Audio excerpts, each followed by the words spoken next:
When Iban tries to warn him to be careful, it's already too late. 3 attacks are already on their way. An explosion hits, but Man and the guys are already all defeated. Ryuki's, they're stroking the neck of the last one. Crow can't believe it. Even after catching the kid off guard, they were all taken out so easily. Then Crow suddenly changes his tone.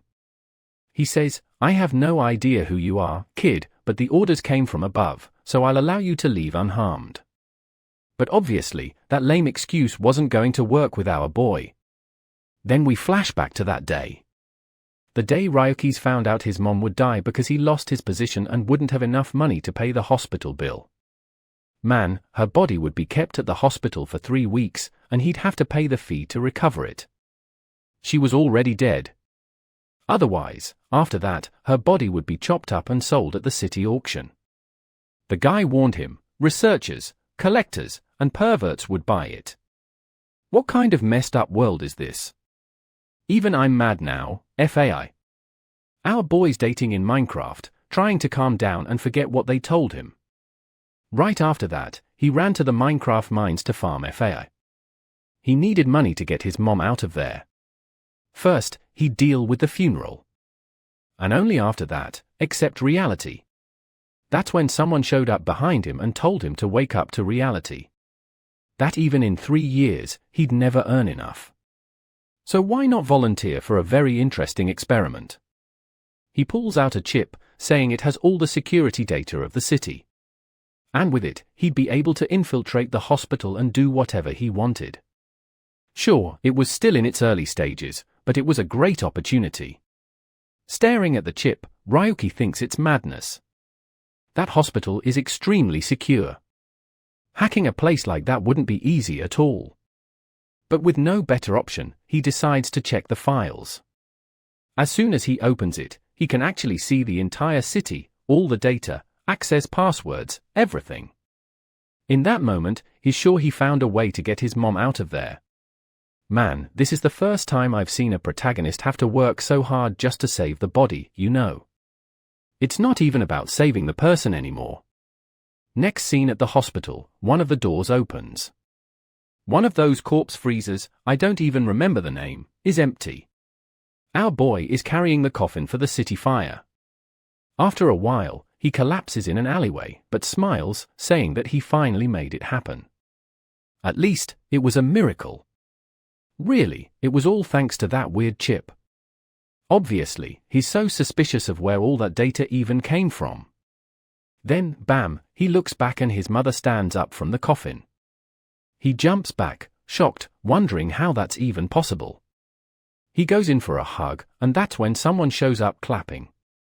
What the hell? Cynthia and Linville appear, telling him that now all he has to do is come back to the guild. Is this a dream? What the hell is going on? I'm confused. Cynthia apologizes, saying now they can go back to the guild together. Yes, something's definitely off here. His mom starts fading away, and he has no idea what's happening. He looks to the side, she's gone, and suddenly he's somewhere else. The guy behind him says that he woke up faster than expected. Maybe even had fun.